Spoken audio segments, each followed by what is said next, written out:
राधा स्वामी जी। आज के सत्संग की वाणी गुरु अमरदास जी की है। सत्संग के वचन, माया मोह सदा दुख पाए, बिन गुर अत प्यारे।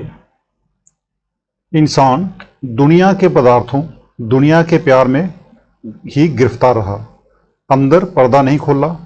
आत्मा पिंड को छोड़कर ब्रह्मांड पर नहीं गई। ना नाम की लज्जत ली, ना पता लगा, ना मालिक को देखा, ना आंख खुली। खाली आया और खाली चला गया।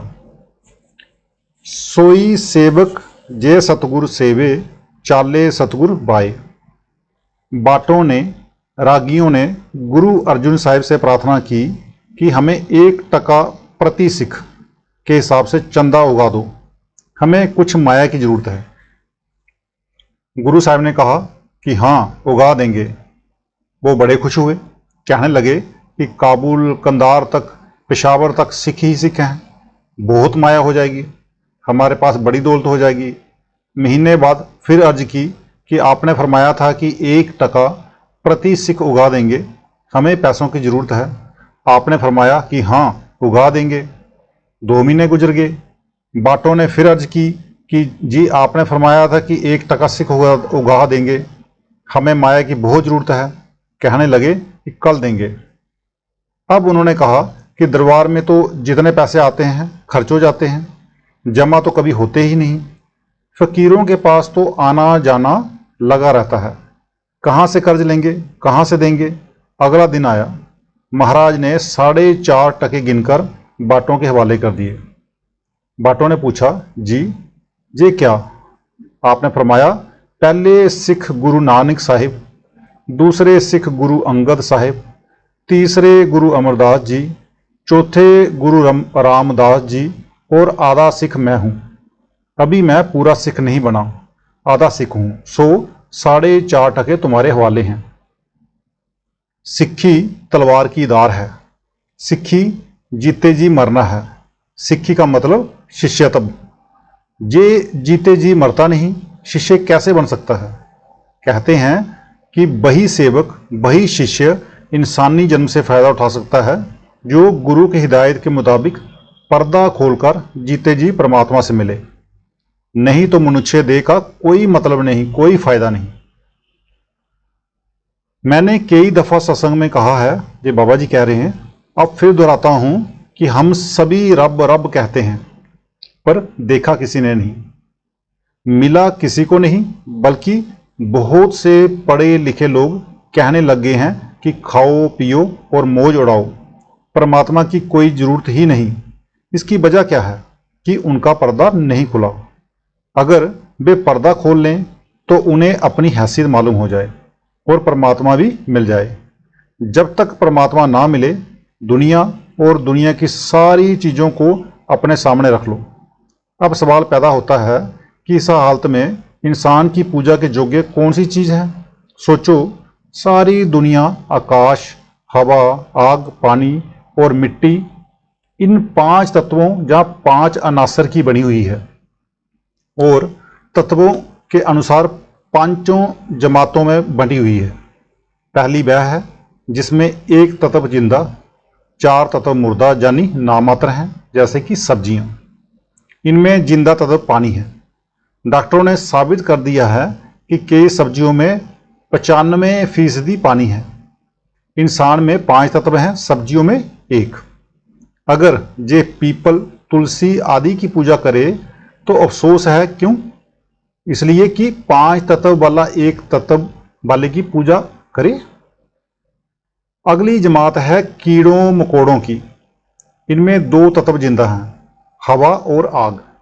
इनमें छिपकलियां, बिच्छू, सांप आदि शामिल हैं। जब मैं सरगोदा की नई वादी में सब डिविजनल अफसर होकर गया, ये बाबा जी कह रहे हैं, वहाँ 20-20 कोस तक पानी नहीं मिलता था, लेकिन सांप, बिच्छू आदि आम थे।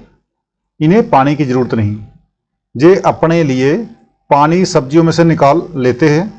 अब अगर 5 तत्व वाला 2 तत्व वाले सांपों की पूजा करता है तो अफसोस नहीं तो और क्या है। तीसरी जमात पक्षियों की है। इनमें आग, हवा, पानी, ये 3 तत्व प्रबल हैं। मिट्टी और आकाश कम है। जो गरुड़ आदि की पूजा करते हैं वे सख्त गलती करते हैं। अब आते हैं चौथी जमात पर। चौथी जमात पशुओं की है, जिनमें आग, हवा, पानी और मिट्टी, ये 4 तत्व मुकम्मल हैं और आकाश कम है। इनमें विवेक नहीं, ज्ञान नहीं। तो अब आते हैं 5वीं जमात पे। तो 5वीं जमात इंसान की है। इसमें 5 तत्व मुकम्मल हैं। इंसान से बढ़कर और कोई जन्म है ही नहीं। ये सबसे उत्तम है। निचले तत्वों वाले प्राणी पूजा करने के योग्य नहीं। परमात्मा को देखा नहीं, आप पूजा करें तो किसकी? राह दिखाई नहीं देती, जाएं तो किधर जाएं? दुनिया गुमराह हो गई है, लेकिन नहीं, आगे राह है। जिस तरह एक कमरे में बैटरी और रेडियो दोनों मौजूद हैं, मगर वे आपस में जुड़े हुए नहीं, क्या वे खबरें लेंगे? कभी नहीं। हाँ, अगर उन्हें जोड़ दिया जाए तो खबरें देने लग जाएंगे। इसी तरह वे महात्मा जिन्होंने पर्दा खोलकर अपनी सूरत को शब्द के साथ जोड़ लिया है, उनकी बातचीत जारी हो गई है।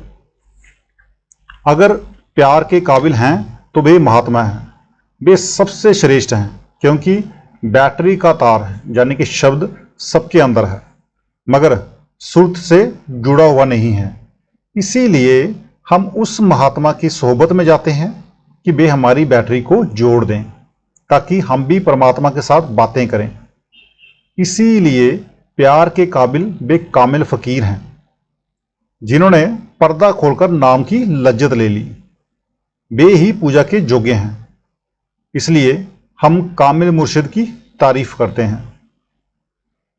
सेवक को जो हिदायत सतगुरु दें, वह उस पर बगैर किसी ऐतराज के अमल करे तो वह जल्दी अंदर चला जाएगा। मगर मुश्किल ये है कि हमारे अंदर विरोध करने वाली ताकत मन है। वह अंदर जाने नहीं देता। मन बाहर की तरफ भागता है, पर शब्द अंदर की तरफ खींचता है। साचा शब्द सिफ्त है साची, साचा मन बसाए। जिस मालिक की सिफ्त, तारीफ, किताबें, वेद, ग्रंथ और दुनिया करती है, वह आपके अंदर है, वो हम सबके अंदर है। जब ये सच्चा होकर अंदर जाएगा तो वह पर्दा खोलेगा, जरूर खोलेगा, मगर इसके लिए सब्र, दृढ़ता, प्यार और मेहनत चाहिए। जब स्कूलों कॉलेजों में 24-25 साल लगाकर डॉक्टरी, इंजीनियरिंग सीखी जाती है, तो क्या नाम ही ऐसी मामूली चीज़ है कि जल्दी आ जाए? बिना किस्मत के कोई चीज़ नहीं मिलती। किस्मत नाम है भाग्य का, हिस्से का। आदमी 30 दिन मजदूरी करे तब तनख्वाह का मुंह देखता है, पर जे मेहनत और प्यार के जरिए हासिल होता है। कबीर साहब फरमाते हैं, सुखिया सब संसार है, खावे ओ सोवे, दुखिया दास कबीर है, जागे ओ रोवे। दुनिया सोती है, खाती है, मैं रोता हूं कि हे मालिक रहम कर। वह मालिक अंदर है, बाहर नहीं। अगर किसी के घर में लाख रुपया दबा हुआ है, उसे पता नहीं, मिला नहीं, वह बाहर ही ढूंढता हुआ मर गया, तो किसी का क्या दोष? परमात्मा को ढूंढना इसका काम है। अंदर से उस दौलत को पाना और फायदा उठाना इसका काम है। इसके अंदर परमात्मा है। परमात्मा बाहर से मिलने वाला नहीं है। शायद कुछ लोग वेदों, किताबों का हवाला देकर कहें कि वह सर्वशक्तिमान है, हर जगह मौजूद है। बेशक है जरूर, मगर किस तरह? जिस तरह दूध में घी। जिसने घी निकलते हुए नहीं देखा हो, उससे अगर कहें कि दूध में घी है तो वह नहीं मानेगा। वह कहता है कि मैं घी में पूरियां पकती हैं, दूध में पूरियां नहीं पक सकती। घी में हलवा बनता है, दूध में हलवा नहीं बनता। जब उसके सामने दूध को जमाकर दही बनाकर, मथकर मक्खन, फिर मक्खन से घी बनाकर दिखा दें, फिर वह कहेगा कि हाँ, दूध में घी मौजूद है। बेशक वह जरे जरे में मौजूद है, लेकिन वह हमें इस दुखी हालत से नहीं बचा सकता, हिफाजत नहीं कर सकता। लैंप की रोशनी में चोर चोरी करता है, वक्त भजन करता है। लैंप चोर को बुरा नहीं कहता, वक्त को शाबाशी नहीं देता। उसे रोशनी देनी है, वह दे रहा है। इसी तरह खुदा हर जगह मौजूद है, मगर फायदा आपको तभी होगा जब आप पर्दा खोलकर अंदर जाओगे।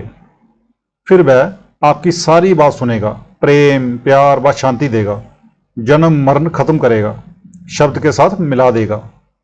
वह आकाशवाणी है जिसे नाम कहते हैं। वह सारे संसार के लिए है, किसी खास कौम मजहब की जायदाद नहीं।